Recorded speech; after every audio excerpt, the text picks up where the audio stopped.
Hi guys, Jason here with Sterling Real Estate. First things first, please click that red notification button. Share the video, like the video, tell me what you think. Also, if you're on Instagram, you can follow me there as well at the Memphis Real Estate Chart. So without hesitation, let's go ahead and get started. If you've seen any of my other videos, you know the process. I'll give you a backdrop regarding the property. We'll look at some numbers, and then in the end, we'll look at some before and after pictures. So this particular property is slightly different from the others you may have seen. It's what we call a duplex, side-by-side units, 2-story, 2 bedrooms, 1.5 bath.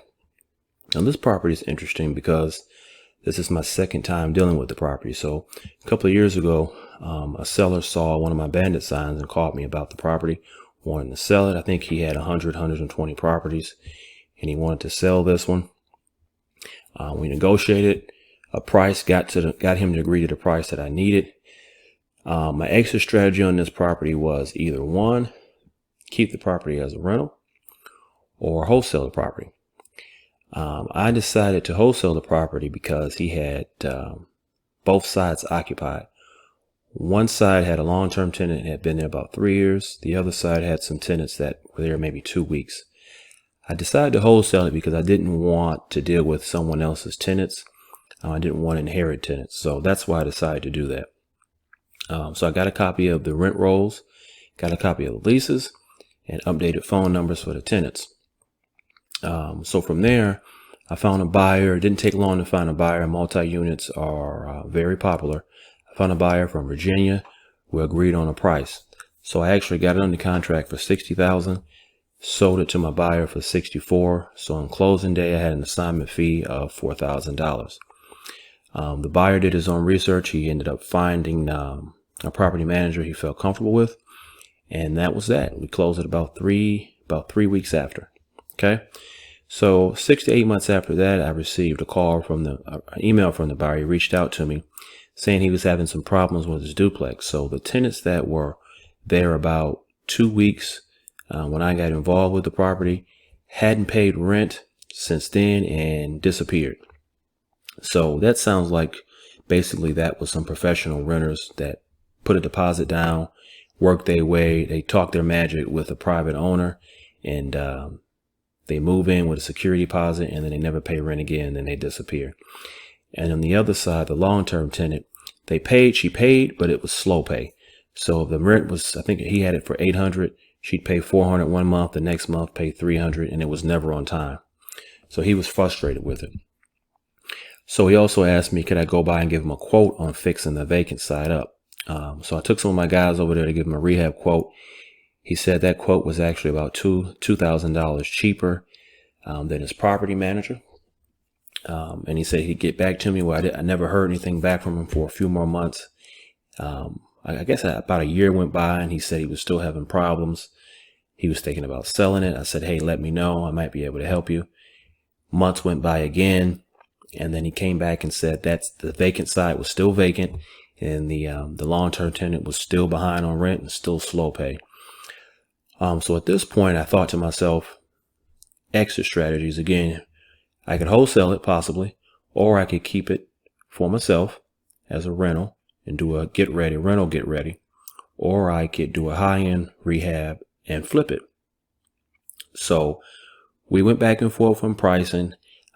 I got it at a reduced price from what he paid for because he did understand the repairs. So I got it for $59,500, which was still a great price for the ARV compared to the ARV and my estimate for repairs, which was between $6,000 and $7,000. So once we got purchased the property, once we got started on the property, found some major issues on the vacant side that I basically didn't see. We had some issues with the plumbing from the line to the property to the actual water meter. Years ago, apparently there was a tree in the front yard that was cut down. So there was a root underground about this size, and it actually looked like a wishbone. And I guess being so close to that water, it just continued to grow a little bit. So it was about that big. and it was basically applying pressure on that line and causing the water line to leak. So the front yard partially and by the water meter under the sidewalk was leaking. Okay, it was flooded. So that set me back a little bit.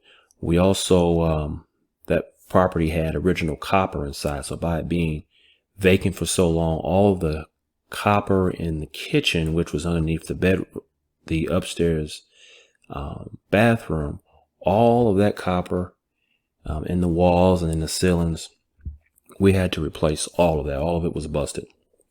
Okay, so that didn't really account for that as well.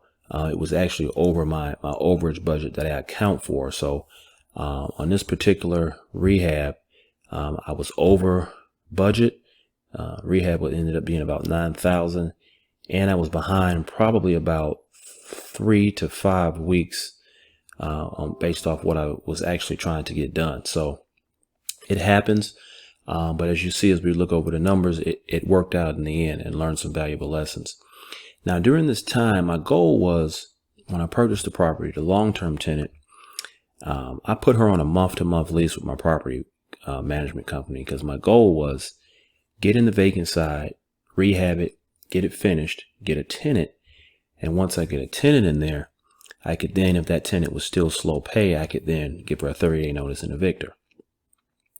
Well, after about a month of doing the rehab, she hadn't paid any rent. And it was clear to me that she wasn't going to change. And she realized that as well, that the property manager wasn't going for it. So she called the property manager, and they worked something out where they didn't evict her. She didn't want on her credit, but she didn't request any security deposit. And they gave her 5 days to move out, to vacate. And she did. Didn't trash the place or anything. It was actually in pretty decent shape. So once she moved out and I was finishing up the vacant side, I just transitioned right into her unit and got that unit ready as well. And that unit actually rented before the vacant unit. A couple of other call outs on the vacant unit we had was dealing with, because it was vacant so long and all the issues, dealing with code to come out and do their inspections. They were a little behind as well. So that set me back on this property. But looking at the numbers and looking at how the property turned out, I was satisfied with the rehab. I was proud of the rehab. Sometimes in this business, it separates the men from the boys. But sometimes in this business, things just don't always go the way you plan. You see these shows on TV and they make it seem so easy and so beautiful. It is not that way. Trust me, it is not that way. And in this property really tested my patience. So those were the big things that we found on the unit where the long-term tenant, once she moved out, you'll see in the pictures, it was this white frame around the door. It actually wasn't real wood, some type of material. It was dirty. It was falling apart. And we decided to take it off. And lo and behold, I see why they actually put it up. And you'll see from this video, it's bricks missing from all around the door frame. I mean, it was a complete mess. Didn't account for that either in the rehab. But again, over budget, behind schedule, but it still worked out in the end and learned some valuable lessons. So I know you don't want to hear me talk anymore. So with that being said, I want to hear what you guys think about it. Please leave a comment. Tell me your thoughts. So we're going to dive into these numbers, and then after that, stay tuned. We're going to look at some before and after pictures. All right, so we're going to take a look at the numbers on this duplex. So purchase price $59,500, repairs $9,000 for a grand total of $68,50. Now my repairs, I was over budget. I was hoping to get in and out between $5,000 and $7,000. But you can see it was over budget on this one due to the issues previously discussed. It is what it is. You have some good deals and you have some bad ones where you're you go over budget or you're behind you're over your schedule. I was over budget and behind schedule on this one just due to a lot of issues which we've already discussed. So, but it is what it is. You just learn from it and you keep going. All right. So that being said, gross rents here $1,500 a month. That's $750 each side.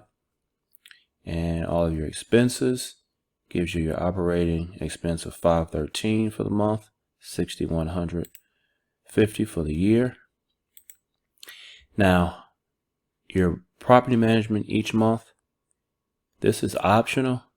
I do suggest that you have property management. I just suggest it's just something that you don't have to worry about, and it is worth it. Trust me.